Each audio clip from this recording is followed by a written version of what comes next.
দেশি মোরগ দিয়ে মজাদার মোরগ পোলাও। আসসালামু আলাইকুম এভরিওয়ান, সবাই কেমন আছেন? আই হোপ সবাই খুব ভালো আছেন। এই মজাদার মোরগ পোলাওটা খুব সহজে কিভাবে তৈরি করে ফেলেছি তাই আজকে আপনাদের সঙ্গে শেয়ার করবো। তো চলুন ফুল ভিডিওটি দেখে নেওয়া যাক। ফার্স্টে আমি একটি দেশি মোরগ নিয়ে নিয়েছি, তা আমি ভালোভাবে ধুয়ে ক্লিন করে লবণ মাখিয়ে নিলাম। এখন কড়াইতে দিয়ে দিলাম পরিমাণ অনুযায়ী তেল। এবার তেলটা গরম করে নিব। তো এখন তেলটা গরম হয়ে গেছে, এরপর যা দিয়ে দিলাম লবণ দিয়ে মেখে রাখা মোরগের পিসগুলো। আমি এখানে 2টা লেগ পিস দিয়ে দিয়েছি। এখন আমি ভালোভাবে ভেজে নিব। মোরগ পোলাও যেহেতু রান্না করব, সো আমার চিকেনটা বেশি ভাজা লাগবে না, সো আমি মিডিয়ামভাবে ভেজে নিব। তো এরপর যে এক সাইড হয়ে গিয়েছে, আমি এখন উল্টে 2 সাইডই ভালোভাবে ভেজে তুলে নিব।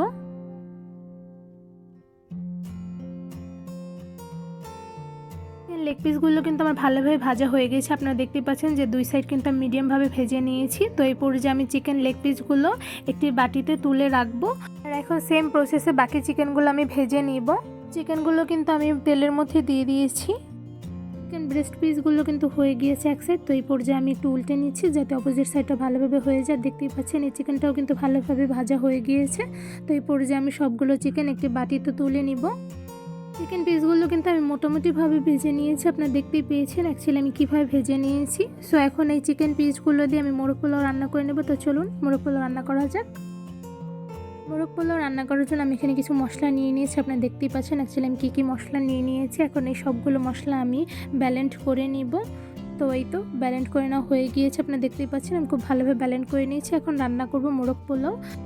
গরম তেলের মধ্যে দিয়ে দিচ্ছি 1 কাপ পরিমাণ পেঁয়াজ কুচি। এখন পেঁয়াজটা আমি একটু মিডিয়ামভাবে ভেজে নিব। তো এই পর্যায়ে আমার ভাজা কিন্তু অনেকটা হয়ে গিয়েছে। এখন দিয়ে দিচ্ছি রসুন বাটা, আদা বাটা, জিরা গুঁড়া আর সাথে দিয়ে দিচ্ছি লাল মরিচের গুঁড়া। এবার আমি মশলাগুলো ভালোভাবে নেড়ে নিব। পেঁয়াজের সাথে কিন্তু আমি মশলাগুলো ভালোভাবে মিক্সড করে নিয়েছি। সো এই পর্যায়ে আমি এই মশলার মধ্যে আরও কিছু মশলা অ্যাড করে নেব। তো এখন দিয়ে দিচ্ছি সাদা গোলমরিচ বাটা, জয়ফল বাটা, পোস্ত দানা বাটা আর সাথে দিয়ে দিচ্ছি জয়ত্রী বাটা আর হলো কাঠবাদাম বাটা। দিয়ে দিলাম স্বাদ মতন লবণ। এখন সবগুলো মশলা আমি ভালোভাবে নেড়ে মিশিয়ে নিব।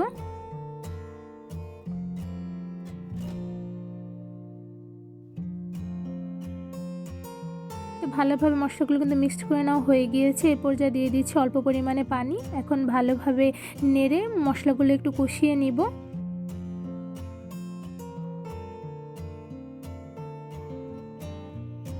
মশলাগুলো কিন্তু অনেকটাই কষানো হয়ে গিয়েছে। এ পর্যায়ে আমি নেড়ে নেড়ে ভালোভাবে কষিয়ে নিয়েছি। এখন এই কষানো মশলার মধ্যে দিয়ে দিচ্ছি এলাচ, দারচিনি আর সাথে দিয়ে দিচ্ছি তেজপাতা।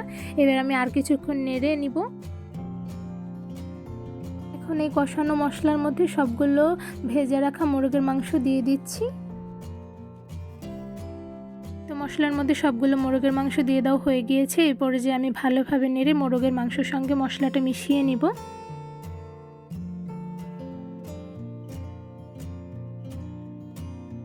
চিকেনের সঙ্গে কিন্তু মশলাটা খুব ভালোভাবে মেশানো হয়ে গিয়েছে। এই পর্যায়ে আমি এই মাংসের মধ্যে দিয়ে দিব 1 কাপ পরিমাণ টক দই। এখন টক দইয়ের সঙ্গে ভালোভাবে আমি নেড়ে মাংসগুলো মিশিয়ে নিব।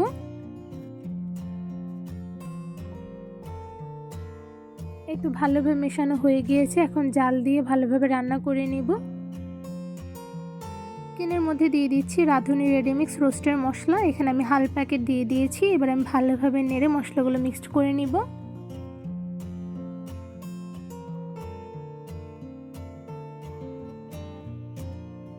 এখন চিকেন মিডিয়াম আছে জাল দিয়ে ভালোভাবে সেদ্ধ করে নেব। তো এই পর্যায়ে আমি ভালোভাবে রান্না করে নিচ্ছি।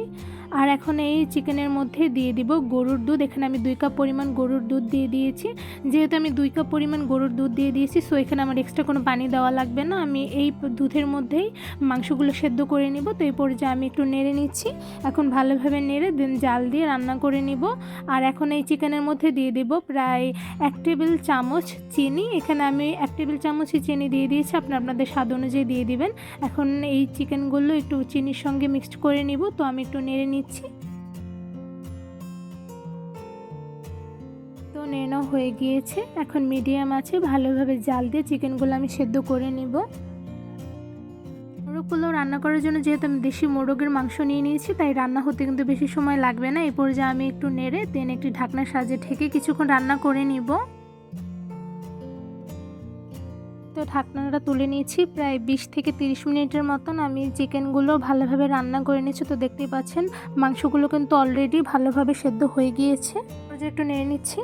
এই তো চিকেনগুলো নিয়ে নেওয়া হয়ে গিয়েছে। ঠিক এই পর্যায়ে আমি 1 প্যাকেট পোলাওর চাল নিয়ে নিয়েছি। এই চালগুলো আমি ভালোভাবে ধুয়ে ঝুড়িতে ছেঁকে নিয়েছি। আর এই পর্যায়ে আমি চিকেনগুলো একটি বাটিতে তুলে দেন সেই মশলার মধ্যে দিয়ে দিচ্ছি পোলাওর চালগুলো। আমি এখানে সবগুলো পোলাওর চাল দিয়ে ভালোভাবে নেড়ে নিব। মশলার সাথে ভালোভাবে পোলাওর চাল মিশিয়ে নিচ্ছি। এই তো মশলার সঙ্গে কিন্তু পোলাওর চালগুলো আমি ভালোভাবে মিশিয়ে নিয়েছি। এই পর্যায়ে আমি পোলাও চালের মধ্যে দিয়ে দিব পরিমাণ অনুযায়ী পানি। এখানে আমি পরিমাণ অনুযায়ী পানি দিয়ে দিয়েছি। এবার আমি ভালোভাবে নেড়ে নিব। তো ভালোভাবে নেড়ে নেওয়া হয়ে গিয়েছে। তার মধ্যে দিয়ে দিচ্ছি গোটা কয়েক কাঁচামরিচ।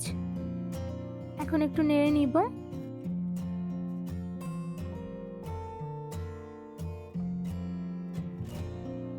তো নেড়ে নেওয়া হয়ে গিয়েছে। এখন একটি ঢাকনার সাহায্যে ঢেকে দেন কিছুক্ষণ রান্না করে নিব।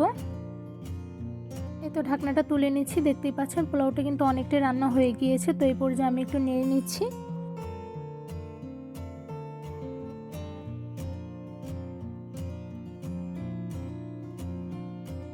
এই তো পোলাওর চালটা কিন্তু আমার নেড়ে নেওয়া হয়ে গিয়েছে। এখন ভালোভাবে জাল দিয়ে রান্না করে নিব। দেখতেই পাচ্ছেন পোলাওটা কিন্তু অনেকটাই রান্না হয়ে গিয়েছে। এরপর যে আমি একটু পোলাওগুলো নেড়ে নিচ্ছি।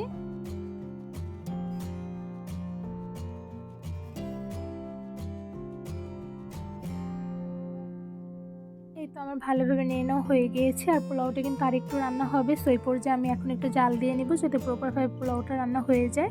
তো দেখতেই পাচ্ছেন পোলাওটা কিন্তু অনেকটাই রান্না হয়ে গিয়েছে। ঠিক এই পর্যায়ে আমি আবার একটু নেড়ে নিচ্ছি।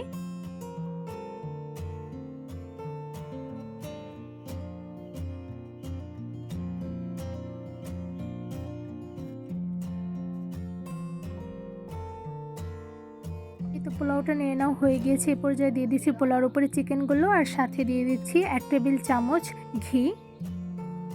চিকেনের সঙ্গে একটু মিশিয়ে দিচ্ছি। আর এই পর্যায়ে দিয়ে দিচ্ছি পেঁয়াজের বেরেস্তা। এখন একটি ঢাকনার সাহায্যে ঢেকে কিছুক্ষণ দমে রেখে দিব।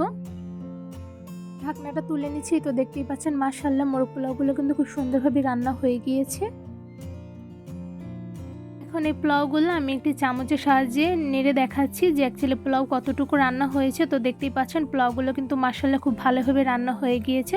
আর পোলাওগুলো কিন্তু অনেকটাই ঝুরঝুরে হয়েছে। এখন এই সবগুলো পোলাও আমি একটি বোলে বেড়ে নিব। এই তো তৈরি করে ফেললাম খুব অল্প সময় ঘরোয়া উপকরণ দিয়ে দারুণ মজাদার মোরগ পোলাও। এই মোরগ পোলাও রেসিপিটা কেমন লেগেছে অবশ্যই কমেন্ট করে জানাবেন।